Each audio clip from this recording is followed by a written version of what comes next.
So here we go.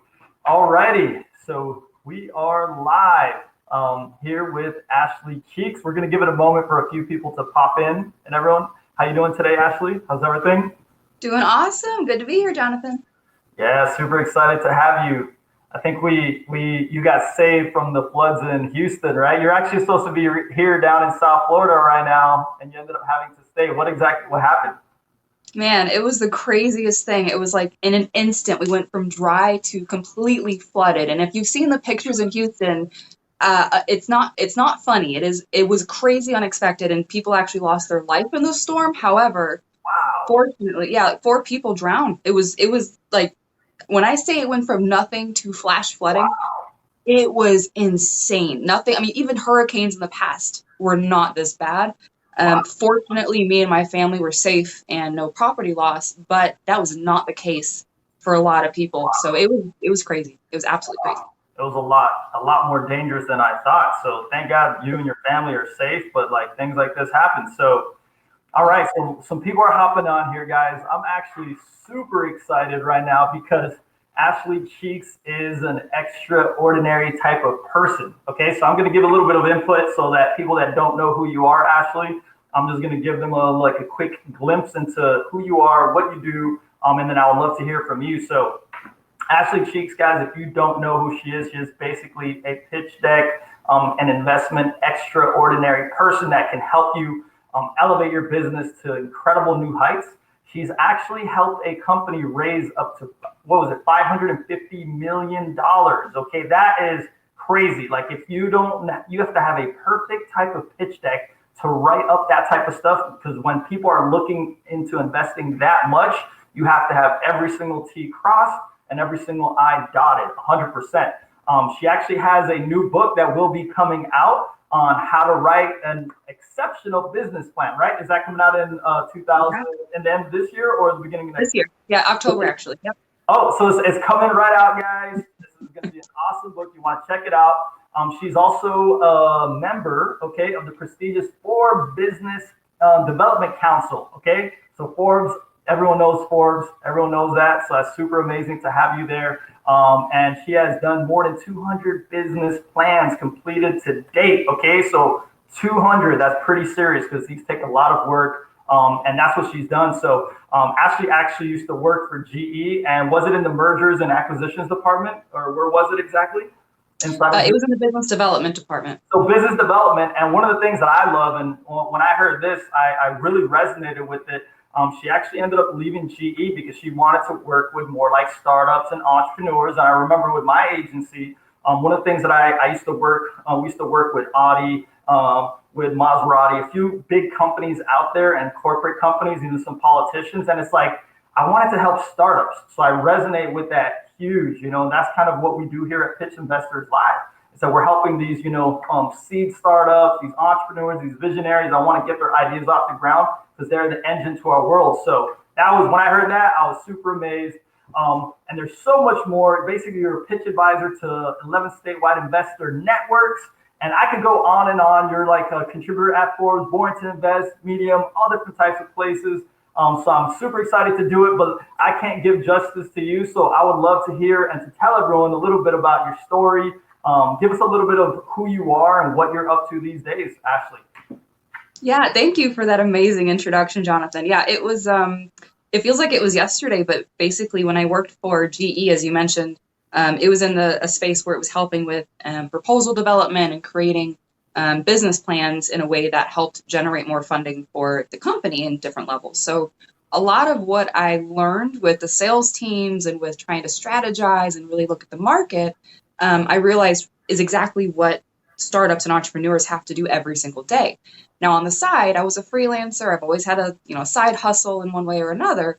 And it was pretty quick. I was like, man, everything that I'm doing 9 to 5 is directly applicable to my clients.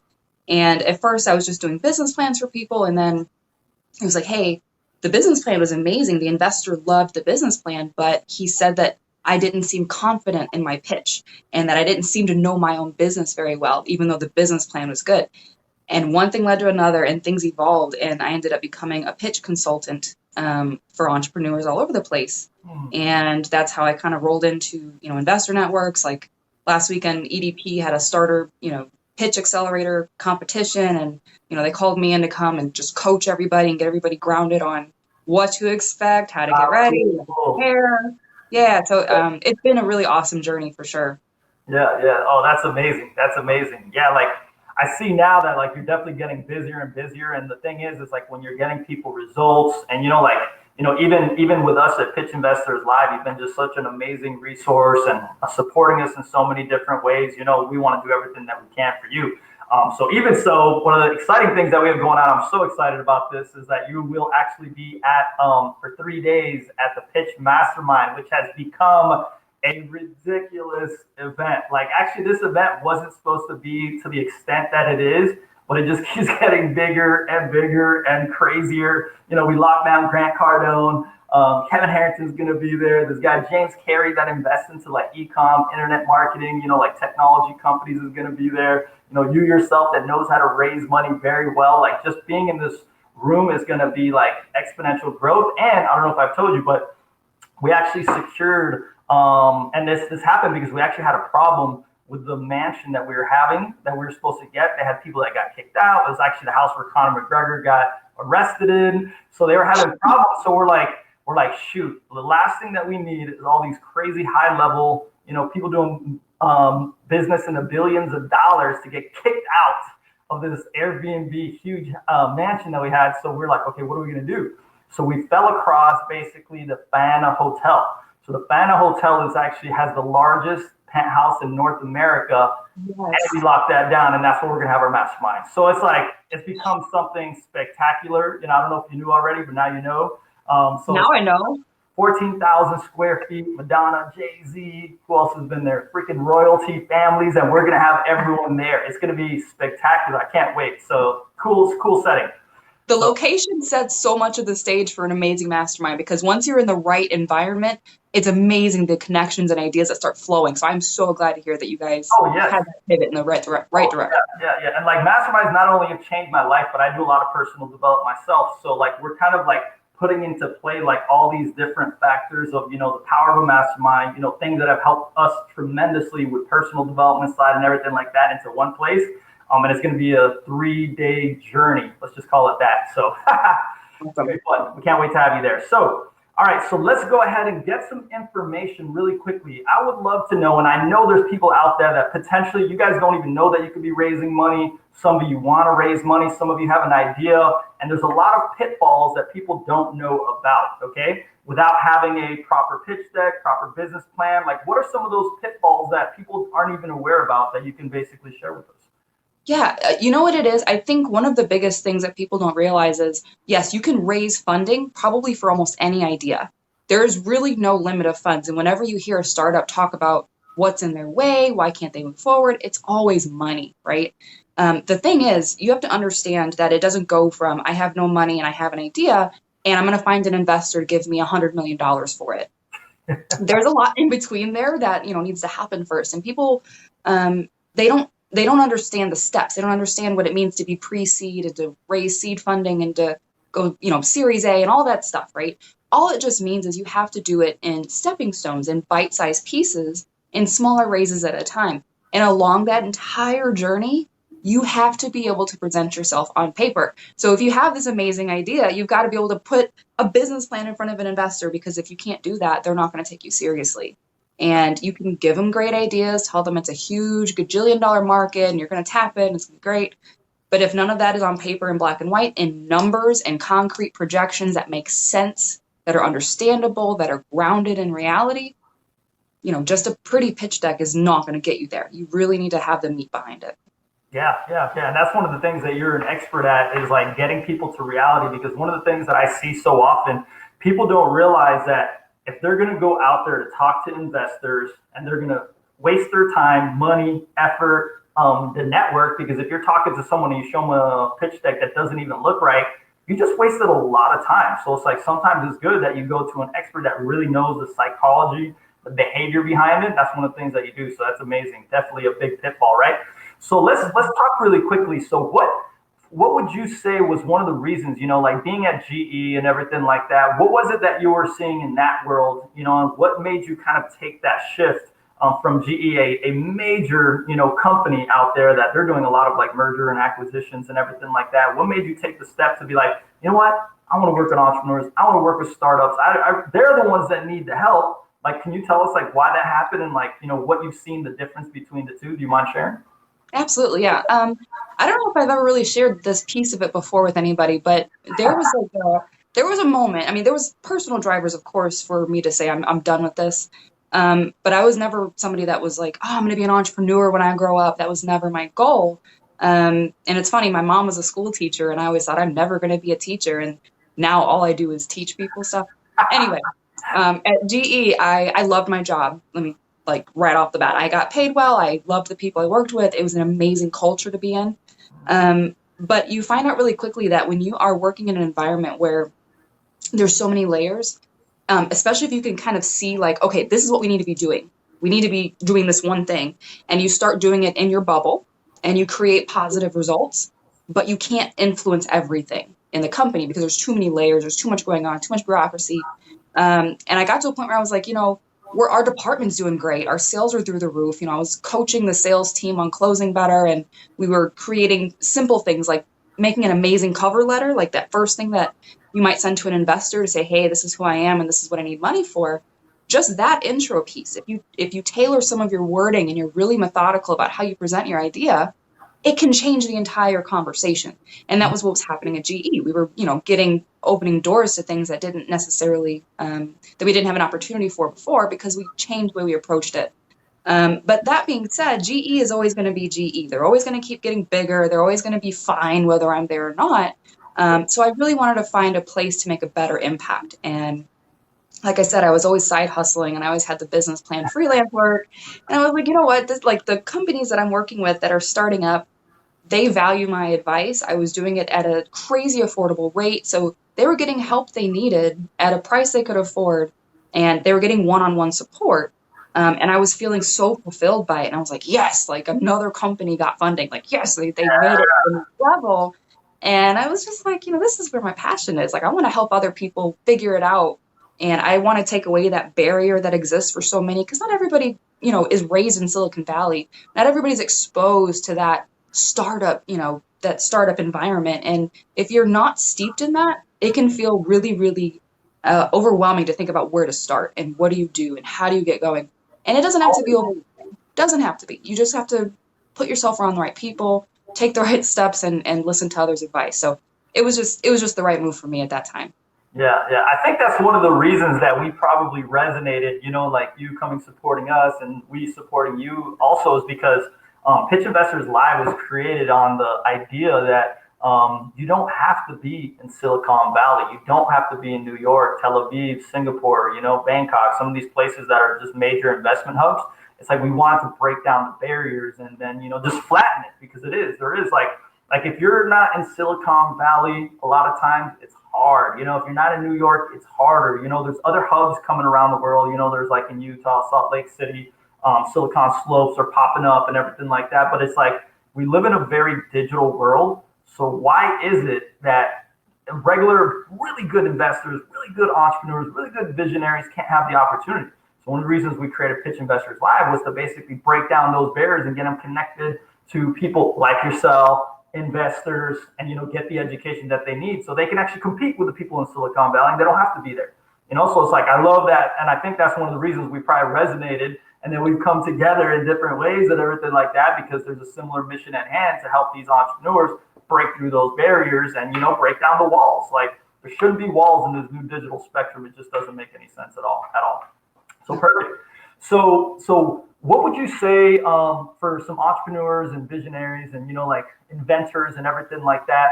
Would you say is like the proper training that they need to get? So there's a lot of things that you do when you go into consulting with them and everything like that. And what would you say is like the proper training sometimes that they need? Like what is the sequence of events that you go through in order to help them? Because here's the thing, a lot of entrepreneurs think that they could do this on their own. And they have the essence of it. They'll go and spend a crazy amount of money on marketing. They'll spend all this money on so many different things. And then they literally pay $100 to get like a pitch deck or something like that. I was just talking to a guy, like actually, and even one of the last guys that spoke to you last time, like he was saying, he's like, oh, there's this company that do a pitch deck thing for like $500, and I'm like, dude, I was like, this is a whole different animal. Like these people that do that, like doesn't mean that they know the psychology or they know how to raise money. There's 1,000 people doing it. So what would you say is like the protocol, like to figure out what's going on, and like what is the importance of having an expert actually help you with these out from you being one of those experts?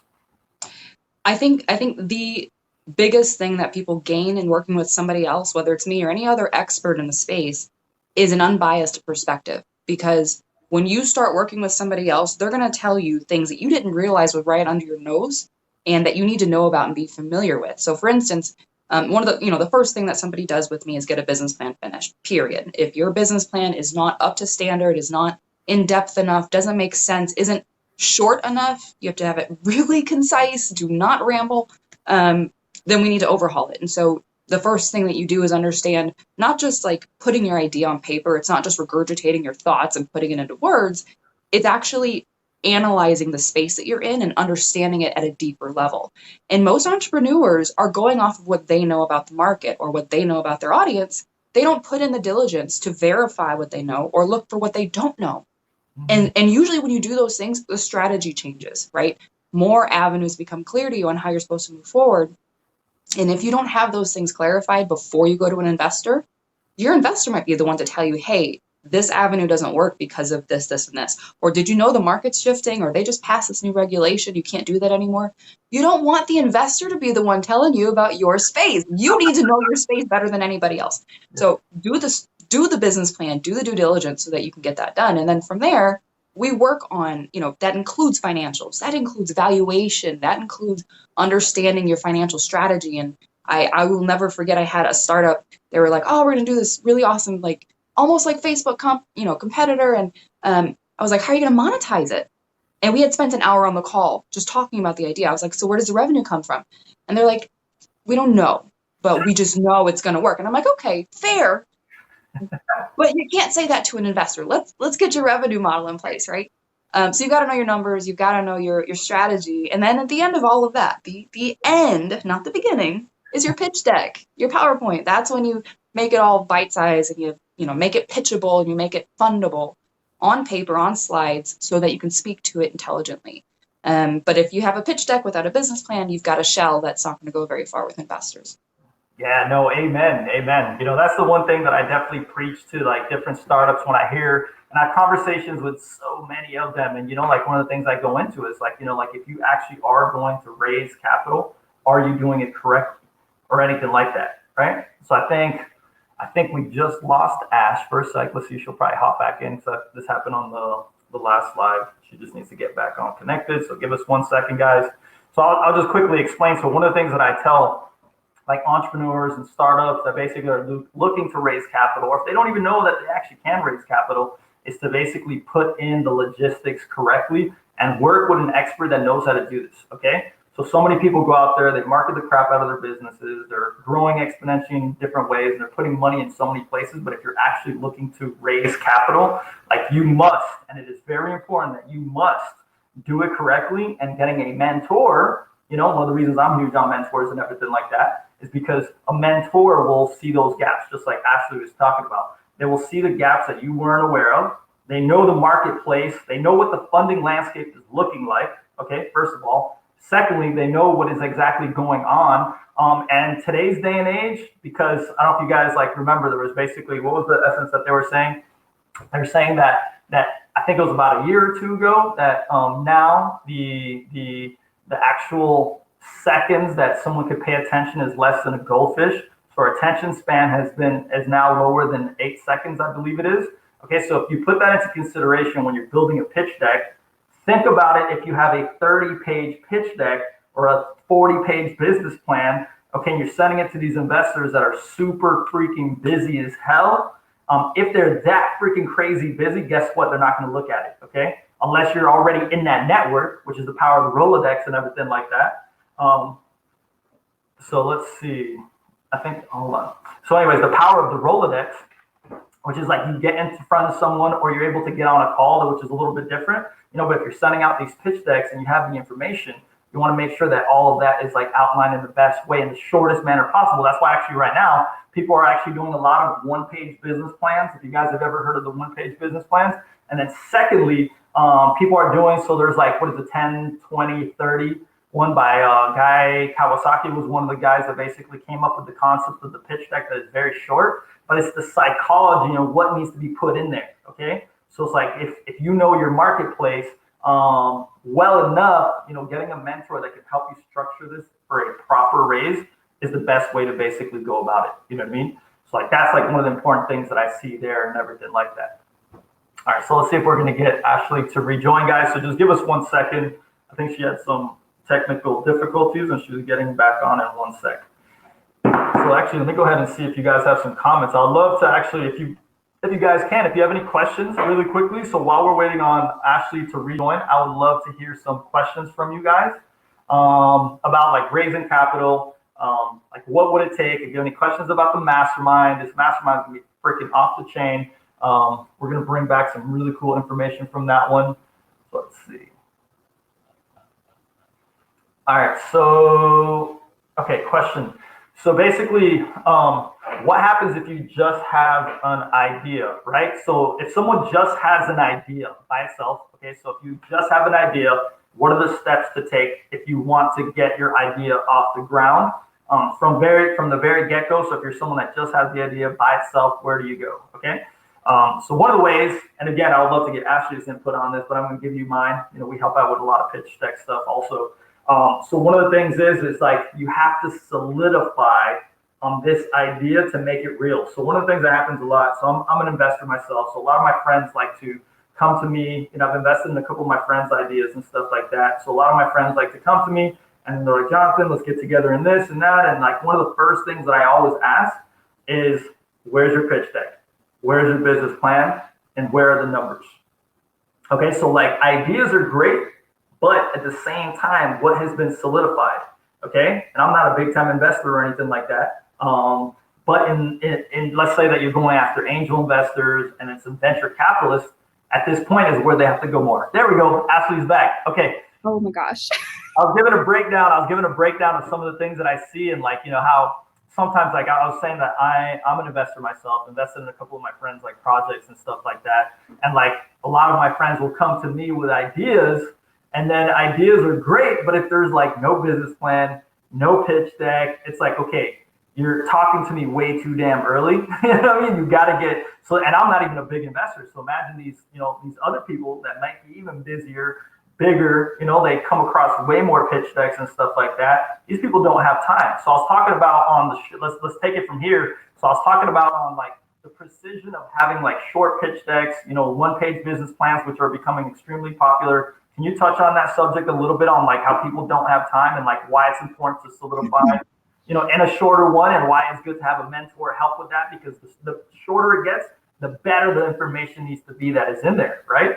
Exactly. So it's funny because the format that has to be in place in order for you to give the investor everything they need at first glance, it's pretty precise. And one of the things that I am an advocate for is not sending the full business plan. You only send, I call it an opportunity brief. It is essentially one-page business plan. It needs to be sharp. It needs to look amazing. And it needs to have, how much equity are you trying to give away right now for how much capital you're trying to raise? Why are you trying to raise this capital? How are you going to use it? It needs to be specific, not arbitrary. And just understanding exactly what it is that you want your investor. If they take away nothing else, what are like the 5 things they need to know about your business in order to get excited about it? And you can't give them a ton of backstory and, oh, well, this all started in our garage and we were just thinking about, no, you've got to really drive home the point and understand that they want to see the problem that the market has, the solution you're bringing to address it, and why that's going to make, a really successful business out of that solution.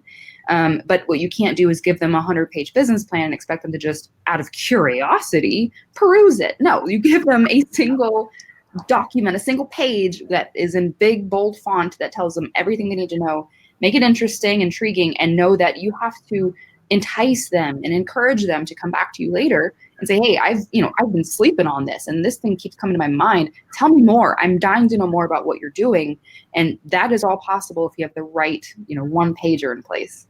Yeah, no, amen to that. Like one pagers are very important, and like how to outline it correctly and would be super awesome. Okay, so let's go ahead and talk about really quickly. Okay, so I am a huge proponent of masterminds. Like for the last like 10 years, I've been holding a lot of my own masterminds, just like little free ones that I put together with friends and everything like that is like just coming together, look at the big vision of the future and everything like that. And then we actually started doing paid ones.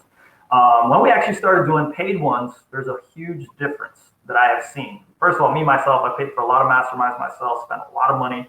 And one of the things is when I started to go to these masterminds and more of these intimate settings with these power players, that's when my businesses started blowing up. This actually happened more so, I was doing slightly before this, but 2016, actually after I sold one of my companies to one of my business partners in 2016, like that's when I started getting these high level mentors, attending these high level masterminds, and then my network started expanding. And then basically since then, my businesses have exploded, So like, what is it about these intimate places and what is it that's happening right here? So I know that you're highly networked, you're on the Forbes Business Development Council, like you're writing for all these places. So can you tell us like, what is the benefit of coming together?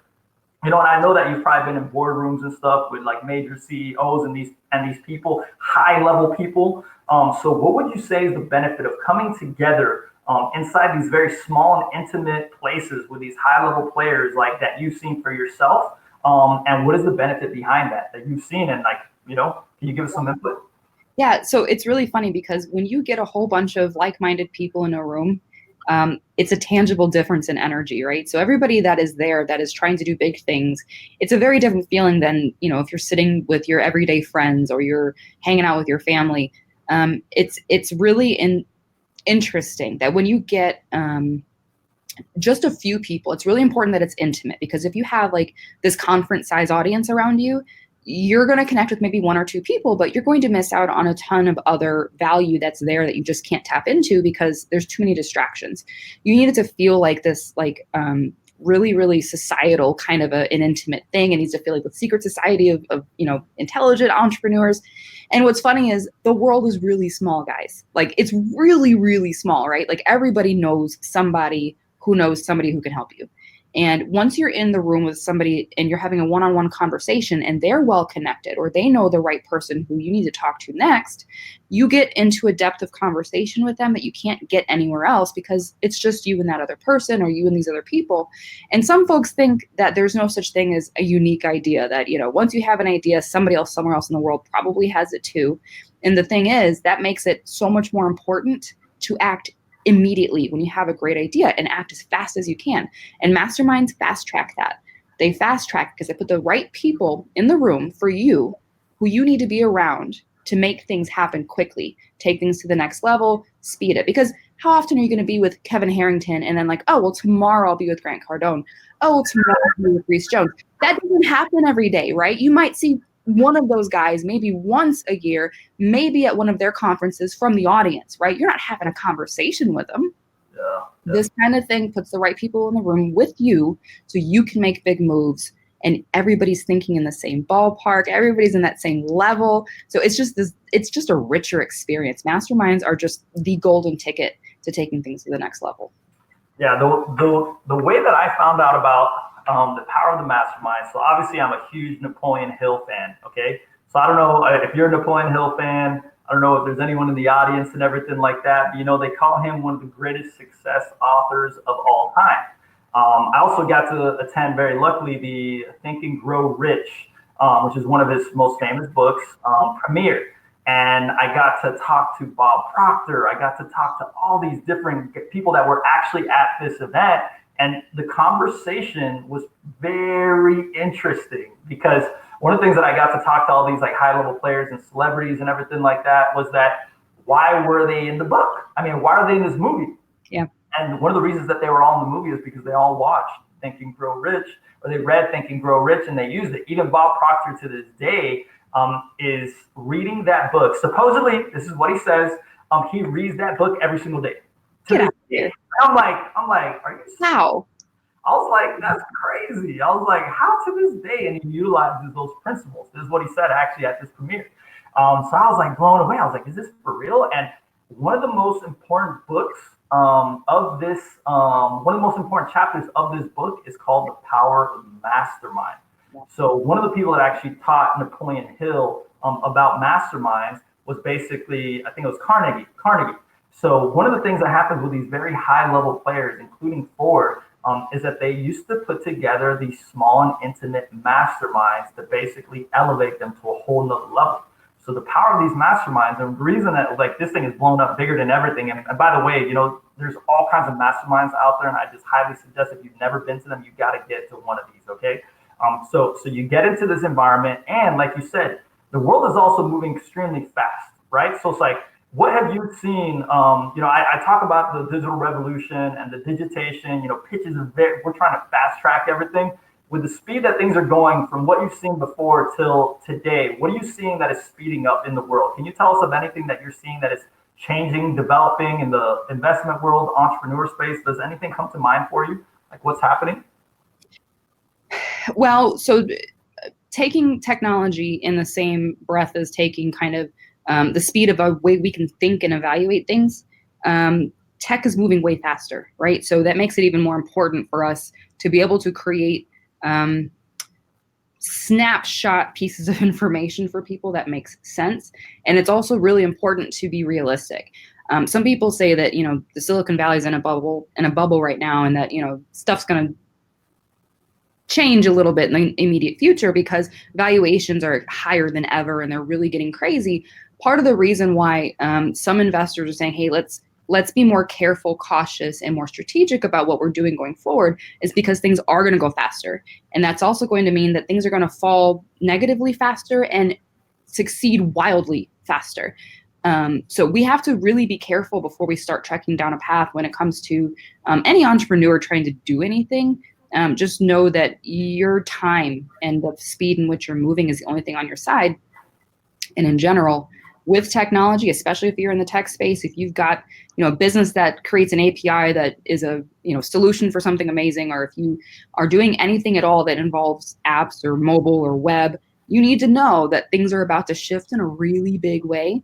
And if your tech today is based on the tech today, you're not going to make it in the next chapter. I'll just be honest with you. You've really got to be on the next platform. You need to be thinking about, you know, Web 3.0, and you need to be thinking about 5G. You need to be thinking about all the things that are coming up around the corner that are going to influence your business today, because investors don't really want to hear about yesterday's ideas. They want to know that you've already considered everything that's about to shift and you're ready to take on that next chapter.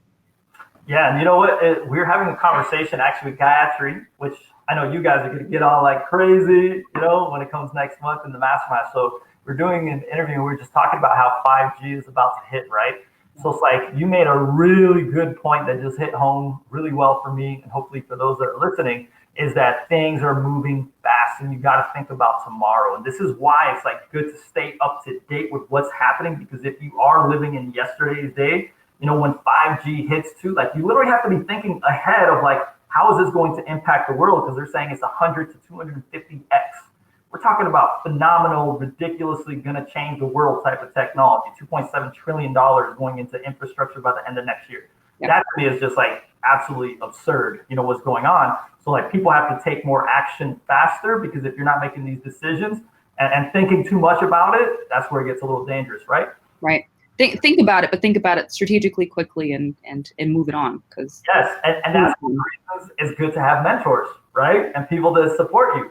It's good to have mentors, and it's good to use platforms like Pitch, because that is an instant solution to getting in front of who you need to get in front of. A lot of people, they'll come to me and ask about, you know, what investor networks are good, which ones are scams, anything that you have to question and feel really weird about, you probably shouldn't be engaging with it anyway. But the beauty of Pitch is that it is so instant, and that's part of the reason why I'm really excited that you guys are doing what you do, and you do it on blockchain, and you're already ahead of the game in everything that you do. Because we're past the days of, you know, just in-person networking to get what you need. We've got to do things a little bit differently. It's totally digital. I mean, look, we were supposed to have something in person today, and we're easily able to just tap into the digital spectrum, and boom, we're here live with everyone, right? And it's all good. It's all good. Yeah, awesome. So let me allow you to give some advice to those people that are potentially, so give this as a last piece of advice. For those people that are thinking about raising money, don't even know that they can raise money, like one of the solutions for them, like working with an expert and stuff like that, give them a solution and some advice on, what it's going to take for them to get to that next level in this new age. Like everything is changing. You said it yourself. So give one little last piece of advice to these people that are thinking about raising money, that are currently raising money, that can be beneficial to them. And like, the importance of, having an expert or a mentor, someone that really knows, or even attending a mastermind. In our mastermind, we are literally going to be breaking down how to raise money, how to get the funding, how to be able to get acquired, right? We got Reese Jones that's going to show, because he's helped 40 to 50 merger and acquisitions. It's crazy. I'm excited about it. So give us a little last piece of advice to these entrepreneurs, visionaries, inventors, and stuff. Yeah. So the biggest piece of advice I can give you is money's everywhere, and don't ever let that be the reason why you don't move forward. So it can feel like you're not in a position to raise or to take the right next step forward to make it work out. But the reality is, not only is money available from investors, but it's available from your own resources. And instead of focusing on trying to get your business to a place where it can raise funding, sometimes what you need to do is make some sales and generate a little bit of revenue and start bootstrapping. Because when an investor comes in and sees that you've been bootstrapping it and you've been really grinding and you've been creating results yourself while you've been trying to fundraise, the respect level goes through the roof. What they don't appreciate is when you come to them and you say, hey, I haven't put a dime of my own money into this, but I really want your $1 million. Can you help me? That doesn't go over well, right? You really need to show you've got skin in the game and you're going to make this thing work no matter what. And a lot of entrepreneurs forget that everybody kind of starts from the same place. We all kind of start from this place of it's just a good idea. Now what? Now how do we get things going? And you've got the internet at your disposal. Google works just as well for you as it does for anybody else. So there's no excuse for you not to have the knowledge you need. And if you feel like you're blind in any way when it comes to financials or business acumen or talking to investors or finding them, all you have to do is find the right ally to help you through that. And that is a business plan consultant. That is a business advisor. That is somebody that can help you understand the steps involved. And the mastermind space, just like what we're doing in October, is exactly the kind of environment you need to put yourself in. Do not let it be I can't afford to do this, or I don't know where to go. Go to the first mastermind you possibly can. And if you haven't been to one yet, get your butt to a mastermind, because it's going to change everything, fast track it and accelerate it. And the reality is, without those small steps, because that's a really small, powerful step every single entrepreneur can take. Really, seriously, it'll catapult you. If you can't do that, then, maybe you're not in the position you think you're in. But if you're serious about making this work, take that step. That is an easy step to take. Just take it. Get around the people that are going to make a difference for you in your business. Yeah. Amen. So guys, this is Ashley. She is actually going to be at our mastermind. And I can't even say enough what her point where she just hit home right now, guys. It's like type of events like this will literally catapult you and save you 6 months, 1 year, sometimes even more, to learn basically all the different secrets that are going to be talked about that are usually behind closed doors, that are talked in advisory boards and meeting rooms and stuff like that, expensive consultations. Some of these people, like I think Grant Cardone charges like $50,000 an hour just to get on a phone call. He won't even go to a location for $50K an hour. You know what I mean? Like being around these type of people, Kevin Harrington, like it's hard as hell to get around him.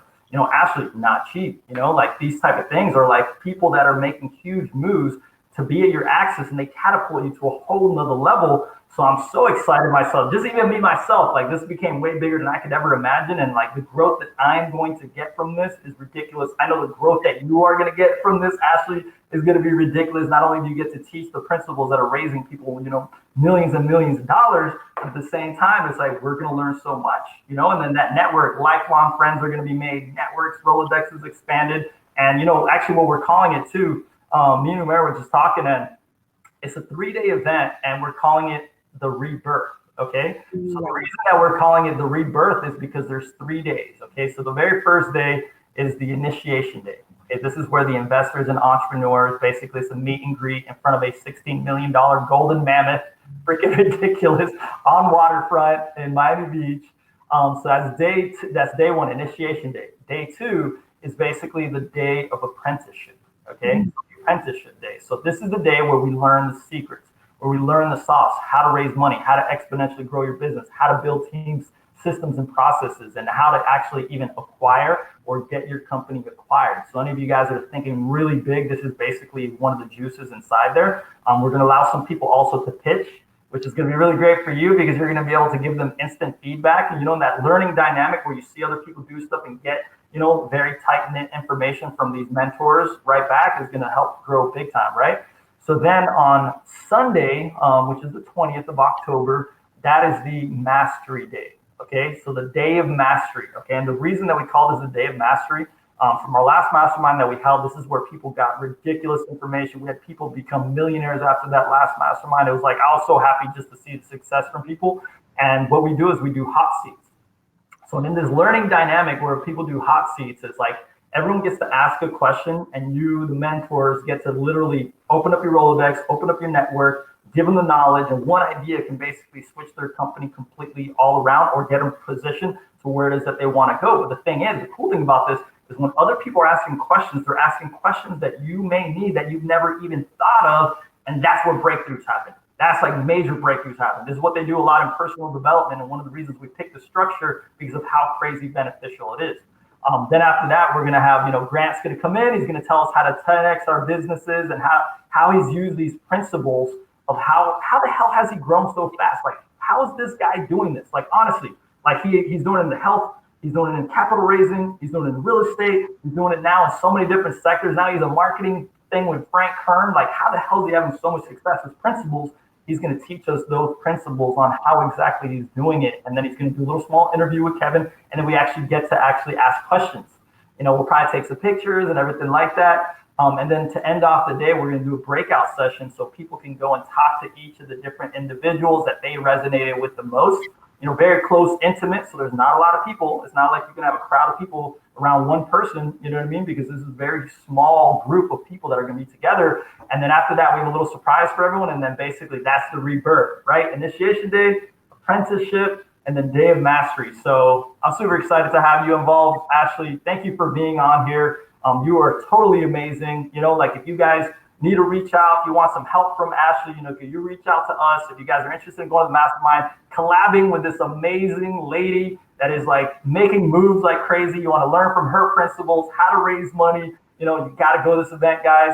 So thanks, Ashley. You are amazing. Thank you for coming on, and I can't wait to see you in October. Can't wait either. Thank you, Jonathan. You guys keep